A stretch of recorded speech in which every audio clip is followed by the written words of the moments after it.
আমি ডায়েটিশিয়ান তামান্না সরকার।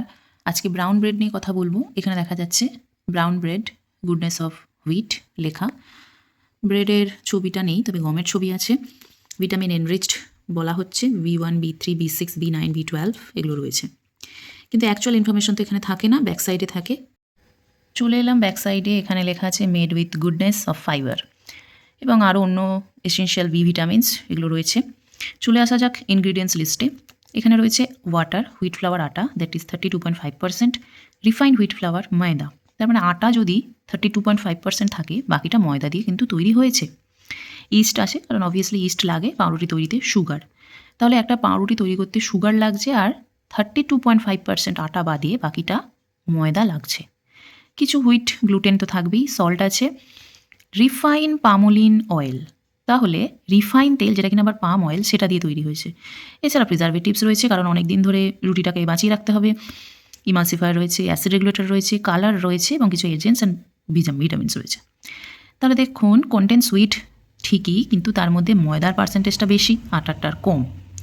এই হচ্ছে ইনগ্রিডিয়েন্টস লিস্ট, যেটা দিয়ে বেসিক্যালি তৈরি হয়। অনেকে প্রশ্ন করেন যে ব্রেকফাস্টে আমি একটা ভালো কোনো খাবার খেতে চাইছি, সেই জায়গায় কি আমি পাউরুটি রাখতে পারি? আমি হোয়াইট ব্রেড খাবো না, আমি ব্রাউন ব্রেড খাবো।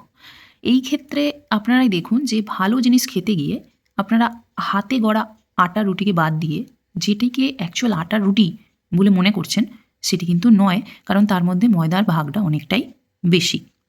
এবার চলে আসি নিউট্রিশনাল ইনফরমেশানে। এখানে খুব ভালো করে দেখলে দেখা যাবে যে এনার্জি, প্রোটিন, কার্বোহাইড্রেট সবই দেখা যাচ্ছে। আমি এখানে দেখাতে চাইবো dietary fibre, added sugar and total সুগারটা। কার্বোহাইড্রেটের কিছু সুগার তো এখানে থাকবেই, বাট অ্যাডেড সুগার যেটা গ্রামে আছে 1.9 গ্রাম, তার মানে যা কার্বোহাইড্রেট আছে তার থেকে এক্সট্রা সুগার অ্যাড করা হয়েছে। ডায়েটারি ফাইবার যে অত্যন্ত বেশি তাও কিন্তু নয়, মাত্র 2.8 গ্রামস পার 100 গ্রামসে।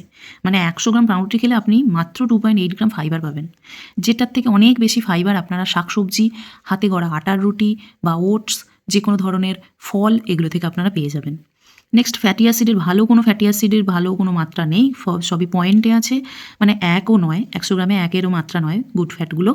কোলেস্ট্রল, সোডিয়াম এখানে খুব নেই কোলেস্ট্রল, কিন্তু সোডিয়াম যদি দেখি এটা মিলিগ্রামে আছে, এমজিতে দেখুন 542, মানে 100 গ্রাম পাউরুটি খেলে আপনারা শুধুমাত্র সোডিয়াম কনজাম্পশন করবেন 542।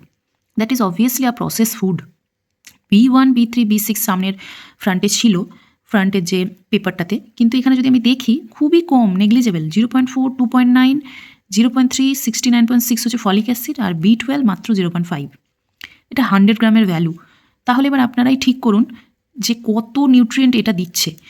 ইনগ্রিডিয়েন্টস লিস্টেও সেরকম কিছু নেই, আর ইনফরমেশান তো আমি দেখিয়েই দিলাম। যদি আপনারা একটা হেলদি স্ন্যাক বা হেলদি ব্রেকফাস্ট খুঁজতে চান তাহলে, এবং ফাইবার রিচ খাবার খুঁজতে চান, তাহলে আমি যেগুলো বললাম সেগুলো খান, বাড়িতে তৈরি খাবার খান। যদি খুবই দৈবাত প্রবলেমে পড়ে যান বা হাতের কাছে কিছু নেই, সেই ক্ষেত্রে মাসে 1 দিন থেকে 2 দিন আপনাকে পাউরুটি খেতে হচ্ছে, তখন আপনি এটা খান।